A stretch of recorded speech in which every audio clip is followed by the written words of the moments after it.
Football শুধু একটি খেলা নয়, ফুটবল একটি আবেগ। আর সেই আবেগের সবচেয়ে বড় প্রমাণ এই খুদে ফুটবলাররা। কারো একটি পা নেই, কারো নেই দুইটি পা, তবুও থেমে নেই তাদের স্বপ্ন।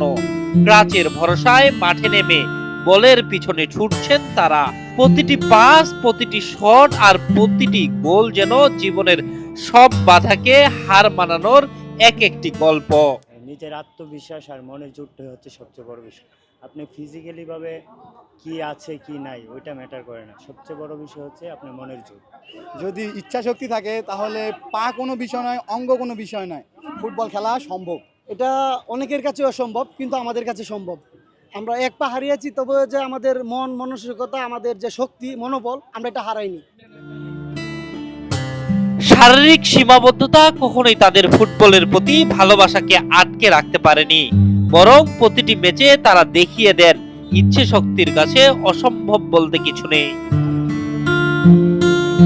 এই খেলোয়াড়দের অনেকেই দেশের হয়ে আন্তর্জাতিক টুর্নামেন্টে অংশ নিয়েছেন, বিদেশের মাটিতে বাংলাদেশের পতাকা উড়েছেন, এনে দিয়েছেন সম্মানও। কিন্তু মাঠের বাইরের বাস্তবতাটা ভিন্ন।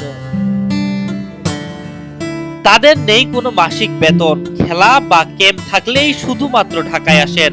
বাকি সময় জীবিকার তাগিদে কেউ চালান অটোরিকশা, কেউ বা করেন মুদির দোকান, আবার কেউ ছোটখাটো ব্যবসা করে সংসার চালান। ফুটবল খেলার পাশাপাশি হচ্ছে বাড়িতে গিয়ে তো আপনার ফ্যামিলি আছে, বাপ মা আছে, সবাই আছে, তো পাশাপাশি আমি অটো চালাইতে হয়, সেটাই আর কি। এখন এই বর্তমানে এই অবস্থা হয়ে গেছে, আমি এখান থেকে ইন্টারন্যাশনাল ম্যাচ খেলা বাড়ি থেকে চা বিক্রি করতেছি, কেউ অটো চালাতেছে, কেউ হচ্ছে যে খেতে খামারে কাজ করতেছে, মানে সবার মতো করে কিন্তু সবাই গিয়ে বাড়ি থেকে অন্য না কোনো কাজ করতেছে। মানে আমরা যে একজন খেলোয়াড়, আমরা যে হচ্ছে যে বাংলাদেশের রিপ্রেজেন্ট করতেছি বাইরের কান্ট্রিতে, তো আমাদের ওই রকমভাবে আমরা স্বীকৃতি পাচ্ছি না।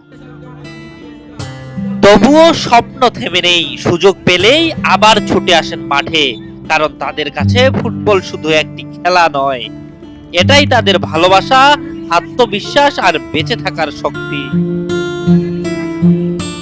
যেখানে অনেকেই সামান্য বাধায় স্বপ্ন ছেড়ে দেন, সেখানে এই ফুটবলাররা প্রতিদিন লড়াই করে শেখাচ্ছেন শরীরের সীমাবদ্ধতা নয়, মানুষের ইচ্ছে শক্তি সব থেকে বড় শক্তি। তৌফিক আদনান ইমন, বাংলাদেশ টাইমস।